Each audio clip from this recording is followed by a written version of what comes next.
Mind you, we have a Ask the Experts or Your Questions Answered special coming up on all aspects regarding pensions and mortgage. But let's hear the latest from the government as some of these figures, of course, continue to settle. Chris Philp is Chief Secretary to the Treasury, so effectively second in command there, and joins me now.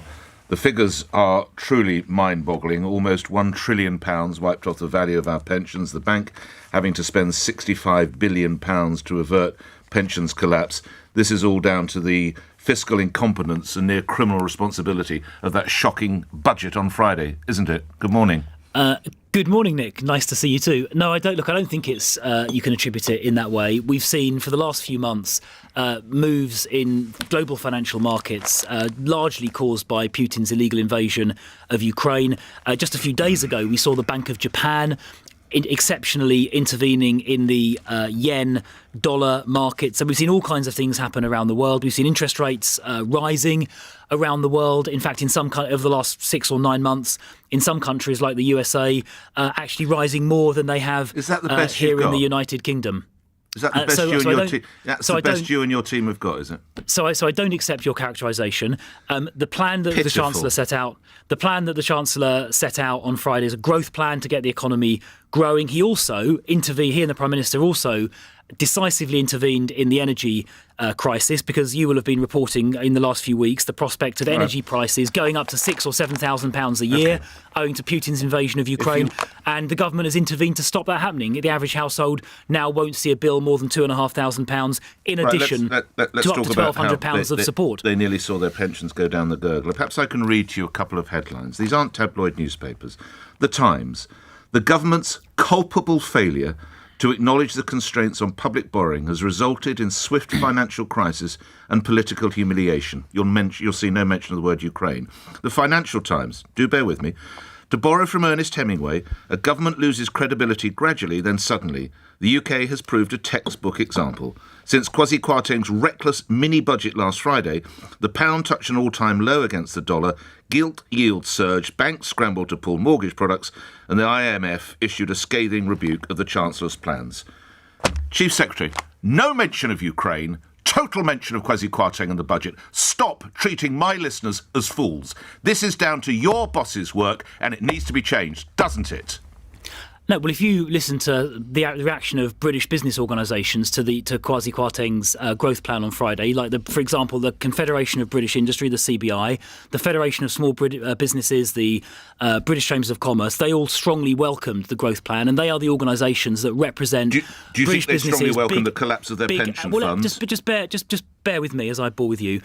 Those business organisations strongly welcomed the growth plan and the energy intervention, and it's their members who are responsible for ultimately creating jobs and for growing the economy. Look, the Bank of England intervened exceptionally in a very targeted way yesterday. The Bank of Japan did something in the currency markets exceptionally a few days before that. That intervention appears to have been successful. The markets have settled. And what will ultimately, I think, be of importance and interest to your... You took the pound to an all-time low. Is that success? God almighty, what's failure in your book? Well, I mean, it's obviously, I'm not going to offer running commentary on the country market, but it has gone up since then, I would just respectfully point out. And what is ultimately important is that we get this economy growing, we get people's wages going up. That is what the growth plan will do, and make sure we have an internationally competitive set of tax rates. We're going to expedite infrastructure projects like road and rail and energy, so we're not importing electricity. We've stopped the prospect of your listeners, households up and down the country, facing £6,000 or £7,000 energy bills. And there is no way that the government will or should apologise for having protected households from energy bills that might have been as high as £7,000 a year. I think your listeners will welcome the fact that they're not going to be facing those massive energy bills anymore. Credit to you for coming out. Why aren't we hearing from the Chancellor, your boss, or indeed the Prime Minister? Why are they in hiding? Well, I'm not sure they're in hiding. I think why aren't the they coming Chancellor... out? Well, I think he's up in Darlington today and doing some interviews up there, as I understand it. I saw the Prime Minister twice yesterday in Downing Street. I think she's doing some interviews as well. She's doing 25 5-minute interviews with various local radio stations. I remind you, the country, in the views of some, is teetering on the brink of financial meltdown, and she decides to talk to BBC Radio up a whoop-whoop. Why? Well, just to be clear, I absolutely do not accept your characterisation of the economy just a second ago. Look, I mean, you have seen the headlines, haven't you? Look. I'm very happy to be here talking about this, and I'm happy to answer any question you've got. You don't think a £65 billion injection by the Bank of England indicates an economy in serious problems?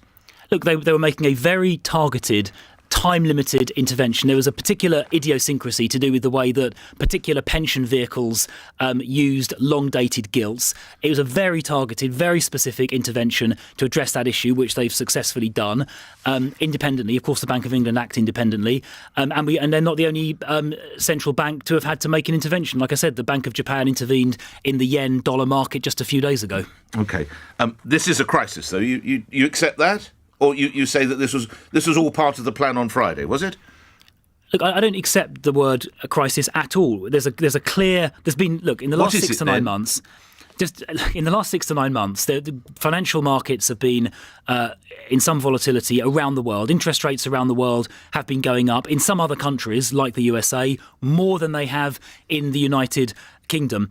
Clearly, to put the country's economy on a properly sustainable, growing footing, we need a proper growth plan. That means tax rates that are competitive. And let me just expand on that. The reason we need competitive tax rates is that businesses and successful people have a choice about where they locate. They don't have to locate in the United Kingdom. They could go to New York. They could go to Singapore. They could go anywhere in the world.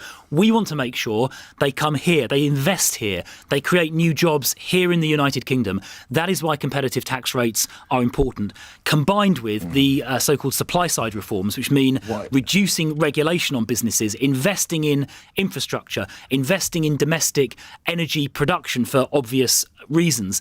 That's what the plan sets out. And it's, in my view, across the medium term, quite clearly the right thing to do, in addition, of course, to making sure that people don't face crippling energy bills this winter. Yes, I think we have referenced that now. Can you tell me categorically the 45% top rate of tax will still be scrapped? No U-turns?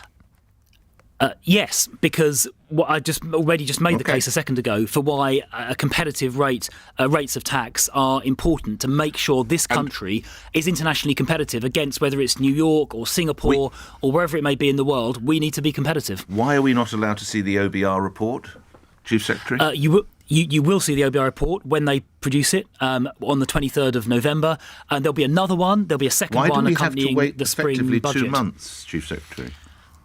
Well, because on the 23rd of November, not only will the OBR be producing its full scoring, but the Chancellor, Kwasi Kwarteng, will also be laying out his medium-term fiscal plan, which will explain... Will he still be in post in November 23rd? How all of this will be done, of course he will, how all this will be done responsibly, and it will include a measure to get debt over GDP falling over the medium term. And speaking of debt over GDP, which is this sort of critical measure of government debt that economists look at, the UK today has the second lowest level of debt to GDP of any G7 country. Right. So we are in a position of some strength to start with. Can I remind you of a tweet you put out on Friday morning saying, quotes, "Great to see sterling strengthening on the back of the new UK growth plan." Want to revise that, Chief Secretary? Yeah, well, as I say, currency markets have gone up and down. No, but can you just say you got that wrong? What is important? I'm sorry, Mr. Philp. Can you just say you got that wrong? I'm not going to comment on every tweet I've ever sent with the benefit of hindsight. Currency markets have gone up and down. But what is important is we've got a growth plan to grow the economy, and we've made a decisive intervention to protect your listeners from crippling energy bills that would otherwise have been £6,000-7,000 a year. That is not going to happen. We've protected your listeners, and that, I think, is what's important here. All right, finally, I'm sure you've had a busy week. I don't know if you watch the football, but can I put it to you that Kwasi Kwarteng is the Harry Maguire of the Cabinet and Liz Truss Nick Pope? They are both incompetent.